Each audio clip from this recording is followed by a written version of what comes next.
இந்த வண்டியில் எக்கச்சக்கமான புது ஃபீச்சர்ஸ் கொடுத்துருக்காங்க. மெயினாக வந்து 35 சேஃப்டி ஃபீச்சர்ஸ் ஸ்டாண்டர்டாகவே கொடுத்துருக்காங்க, இன்க்ளூடிங் 6 ஏர் பேக்ஸ். இந்த வண்டி 1.2 பெட்ரோல், 1.2 டிஏ பெட்ரோல், 1.5 டீசல் இன்ஜின் ஆஃபர் பண்ணுறாங்க.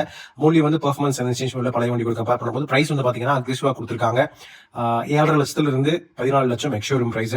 இன்டீரியர் வந்து அப்படியே எக்ஸ்யூஃபோர்டபுள் இருக்கிற மாதிரியே இருக்கு. ஸோ எக்கச்சக்கமான என்ஹான்ஸ்மெண்ட்ஸ் கொடுத்துருக்காங்க. மெயினாக வந்து செக்மெண்ட் ஃபர்ஸ்ட் பேனோரமிக் சன்ரூஃப் கொடுத்துருக்காங்க. இந்த வண்டியில dual zone automatic climate control, புது HVAC vents, segment first level 2 ADAS இந்த வண்டியில இருக்கு.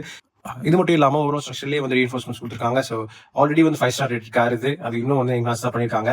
இந்த வண்டி செக்மெண்ட் பெஸ்ட் இன்டீரியர் ஸ்பேஸ் கொடுக்கும் ஆக்குமெண்ட்ஸ்க்கு அப்படின்னு வந்து கிளைம் பண்ணியிருக்காங்க. ரொம்ப நல்ல features list 10.25 inch screen, 10.25 inch digital instrument console கொடுத்துருக்காங்க. Wireless Apple CarPlay, Android connectivity இருக்கு, 360 camera system, 7 speaker Harman audio sound, 3 driving modes கொடுத்துருக்காங்க. ஸ்டாண்டர்டா ரியர் சீட்ஸ் வந்து 60/40 ஸ்பிளிட்டோட. ஸோ ரொம்ப ப்ராக்டிகாலிட்டி என்ஹான்ஸ் பண்ற மாதிரி ஒரு விஷயம் இது.